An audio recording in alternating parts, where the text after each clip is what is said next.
में कितने श्लोक हैं? तो मंगलम पाठ में कितने श्लोक हैं? 5 श्लोक हैं।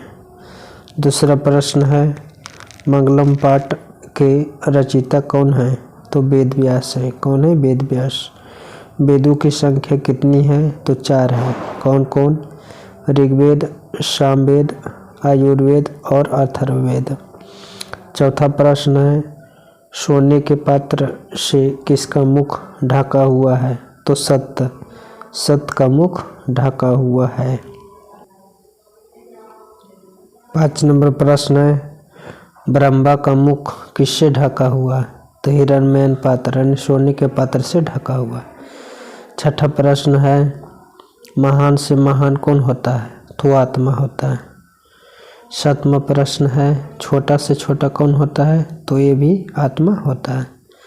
विजय कौन प्राप्त करता है? 8वां प्रश्न है, जय कौन प्राप्त करता है? तो सत्य। जय कौन जय प्राप्त नहीं करता है? जय मतलब विजय प्राप्त कौन नहीं करता? सत्य। 10वां प्रश्न है, कौन अपना नाम रूप छोड़कर समुद्र में विलीन हो जाती है?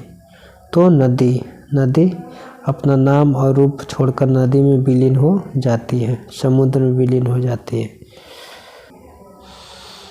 अगला प्रश्न 11 नंबर प्रश्न है, देवलोक का रास्ता किससे प्रशस्त होता है? यानी किससे साफ होता है? तो सत्य से होता है। सड़क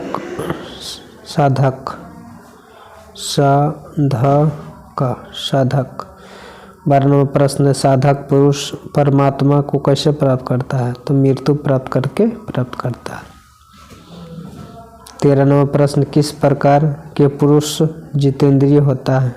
दुख रहित पुरुष, जिससे कोई दुख नहीं होता है। 14 नंबर प्रश्न, प्राणियों की आत्मा कहाँ रहती है? तो हृदय रूपी गुफा में रहती है। सत्य का खजाना कहाँ पर है? तो देवलोक में। कहाँ पे है? देवलोक में है।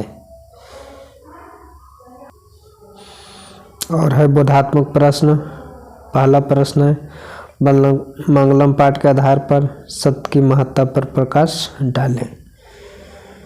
तो सत्य लिखा हुआ है, सत्य हो गया। सत्य की महत्ता का वर्णन करते हुए महर्षि वेद व्यास जी कहते हैं कि सत्य की हमेशा जीत होती है, झूठ कभी नहीं जीतता है। देवलोक सत्य से ही रास्ता मिलता है।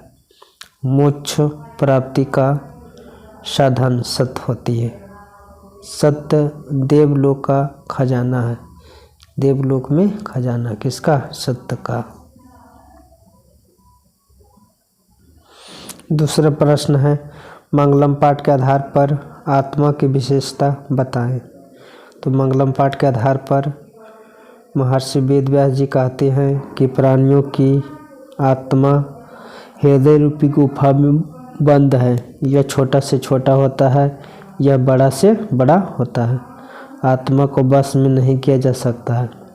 विद्वान लोग शोक रहित होकर आत्मा को प्राप्त करता है और ईश्वर के दर्शन करते हैं।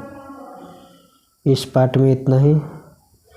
वीडियो देखने के लिए आप लोग का धन्यवाद। Thank you. जय हिंद, जय भारत, वंदे मातरम। भारत माता की जय।